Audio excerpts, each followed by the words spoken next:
Malgré une embellie qui se dessine à l'horizon, l'industrie forestière tarde à reprendre les emplois qu'elle a perdus.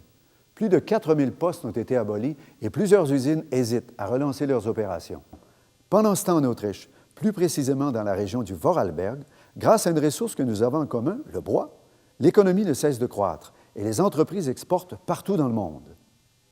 Alors, le Vorarlberg, c'est une région d'Autriche, une toute petite région d'Autriche, ce qu'on appelle un Land en Autriche, qui est pour moi un modèle. Parce que c'est vraisemblablement le seul endroit au monde où on a réfléchi véritablement à ce que pouvait être un futur possible en termes de développement durable. Alors je vais vous raconter l'histoire parce qu'elle est assez intéressante. Le Vorarlberg, c'est une région de montagne. C'était la région, le land autrichien le plus pauvre d'Autriche.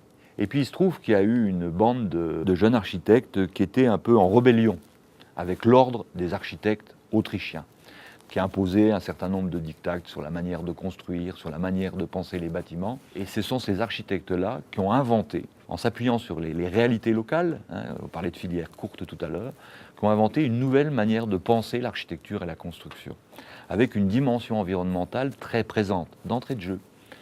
Donc aujourd'hui, le Vorarlberg, c'est un laboratoire d'idées en matière d'architecture contemporaine utilisant le bois. C'est un endroit exemplaire en matière d'industrie de transformation du bois. C'est un endroit exemplaire en matière d'adhésion d'une population par rapport à un projet collectif autour du bois, autour de l'utilisation du bois, autour de la forêt, autour de l'environnement, autour du développement durable. Et le bois, c'était le dénominateur commun de tout ça. Et c'est devenu le land le plus riche d'Autriche.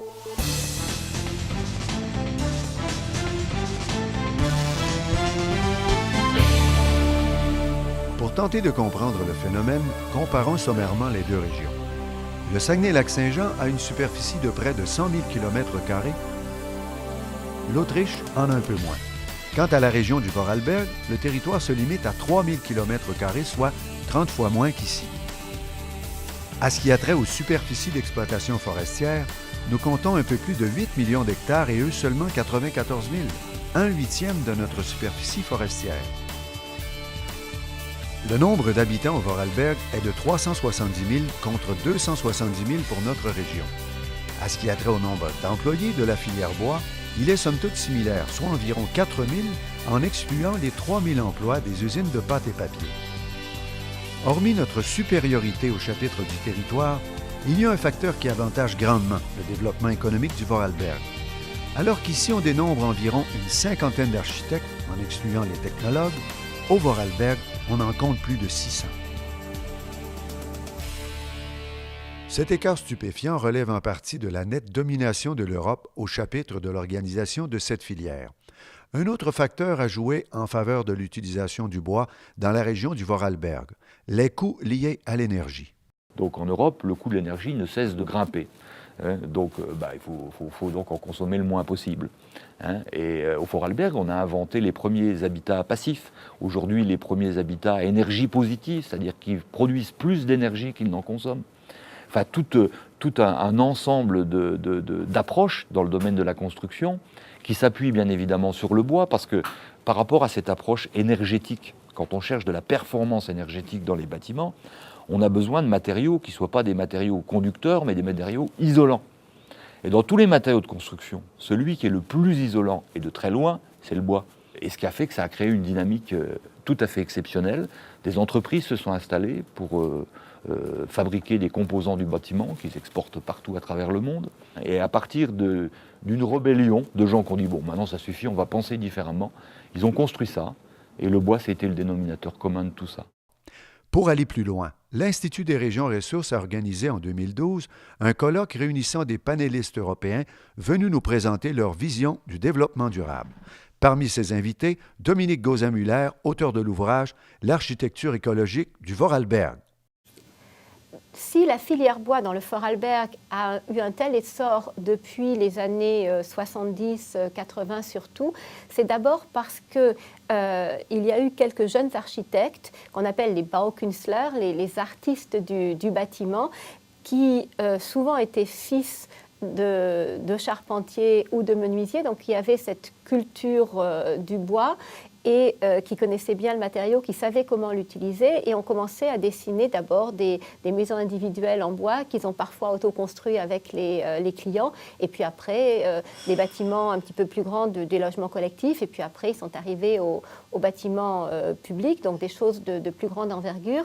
Et en 1997, il a été créé justement parce le gouvernement voulait encore plus valoriser économiquement la filière bois. Ils ont créé quelque chose qui s'appelle Holzbaukunst, c'est-à-dire un cluster ou une grappe autour de l'art de construire en bois. Et c'est un cluster qui regroupe à la fois des forestiers, des scieurs, des charpentiers, des menuisiers, des ingénieurs, des architectes et même quelques maîtres d'ouvrage. Et ensemble, ils ont essayé de voir sous la houlette de leur directeur qui est docteur en économie, Matthias Amann, ils ont essayé de voir comment valoriser la filière sur tous les niveaux. En effet, cette grappe industrielle a permis la majoration de 10 % de la part du bois dans les bâtiments, l'embauche de 800 nouveaux employés et une augmentation de 60 % du chiffre d'affaires des entreprises. Finalement, ces efforts collectifs ont permis une augmentation de 40 % au chapitre de l'exportation. Là où le Vorarlberg fait une grande distinction avec la région, c'est que le Vorarlberg, les élus du Vorarlberg se sont donné une contrainte éthique. Ça a permis de développer toute une filière intégrée. Ça a permis à des architectes de devenir célèbres dans le pays puis ensuite dans le monde. Et ça a permis à ces gens-là de transmettre leur savoir et de créer une demande pour une façon de faire. Et ils ont eu une triple stratégie. Le premier point, c'était de valoriser les réalisations. Et là, ils ont créé un prix, un palmarès, qui met en valeur non seulement les architectes, mais aussi les artisans et les maîtres d'ouvrage, et aussi l'ingénieur quand il y en avait un. Le deuxième point, c'est bien sûr la formation, la transmission. Et pour ça, ils ont développé des formations très ciblées. Au niveau de la formation continue, il y a une formation pour les apprentis, bien sûr, où, par exemple, ils les emmènent dans d'autres pays pour voir ce qui s'y passe, ou ils ont des informations plus culturelles sur la tradition, sur les innovations, sur les nouvelles techniques. Ils ont aussi des formations au niveau des compagnons et aussi des formations au niveau des chefs d'entreprise. Et le troisième point de cette stratégie, c'est à la fois un travail de lobbying et un travail de communication qui donne envie aux gens de s'intéresser au bois. Je n'ai pas les chiffres actuels, mais il y a quelques années, ils avaient 800 apprentis pour une petite région qui a 365 000 habitants. Donc 800 salariés, dont beaucoup d'apprentis dans la filière bois, c'est important. Il est naturellement risqué de comparer les données relatives à l'emploi entre celles du Québec et du Vorarlberg, les descriptions des niveaux de formation ainsi que les notions d'apprenti et d'étudiant. En revanche, ce qui s'avère être une certitude, c'est que l'intérêt des jeunes Européens à s'investir dans la filière bois est autrement plus enthousiaste qu'ici. Ce qui est pour moi sans doute l'élément essentiel des difficultés du Québec par rapport au développement à la fois de ce qu'on appelle l'industrie forestière, mais également l'industrie de transformation du bois. Il y a eu des milliers de pertes d'emplois, ça c'est une réalité. Alors que dans le même temps, je vous signale que de l'autre côté de l'Atlantique, il y a eu des milliers de créations d'emplois sur le même thème, avec une forêt bien plus petite. Donc on peut quand même un tout petit peu s'interroger par rapport à ça. Donc il y a eu des milliers de pertes d'emplois, c'est clair. Ce que vous me dites sur les formations bois au Québec, je les ai toutes analysées. C'est dramatique. Il n'y a pas d'autre terme. Et si on n'a pas, parce que toutes les fois, vous citez Saint-Félicien, mais il y en a d'autres. Je prends la formation équivalente à la formation d'ingénieur bois dont j'étais directeur en France, à l'Université Laval à Québec, c'est 3-4 étudiants. C'est rien.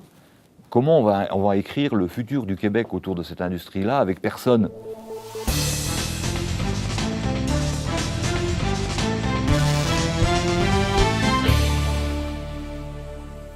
Un des problèmes qu'on a actuellement dans tout le secteur forestier, c'est un problème de relève. le Conseil sectoriel des produits forestiers, ont fait faire une enquête par le Conference Board du Canada. Un des premiers constats de cette enquête-là, c'est qu'il va potentiellement manquer, d'ici à une dizaine d'années au Canada, 140 000 travailleurs et travailleuses forestiers. C'est énorme, c'est un gros secteur d'impact. Pourquoi les jeunes semblent se désintéresser? Je pense que essentiellement, c'est que le modèle traditionnel de travail en forêt est un modèle complètement dépassé par rapport aux attentes et aux caractéristiques des générations nouvelles, la génération Y, entre autres, et tout. Mais je pense que l'industrie, d'abord, a une responsabilité. C'est un peu d'adapter l'organisation de travail, d'adapter ses pratiques pour correspondre aux attentes de la clientèle qu'elle vise. Et deuxièmement, c'est peut-être pour les jeunes d'essayer de s'informer un peu mieux. Pourtant, et malgré les efforts soutenus de plusieurs organismes tels que l'Association forestière du Saguenay-Lac-Saint-Jean, qui organise des journées d'activités en forêt ainsi que des présentations en classe, le Comité sectoriel de main-d'œuvre des industries de la transformation du bois, qui réalise un travail similaire, et le kiosque Les Accros de la forêt. Malgré tout cela, les jeunes désertent les programmes techniques dans les collèges. Nous exportons essentiellement depuis toujours les produits de la forêt. Donc, fondamentalement, la forêt n'est pas pour nous en termes d'exploitation. Et on a très peu intégré la filière forêt parce qu'au lieu que ce soit des entreprises d'ici qui travaillent pour des gens d'ici, comme dans le Vorarlberg, ce sont des entreprises d'ailleurs qui venaient chercher une ressource pour satisfaire des besoins ailleurs.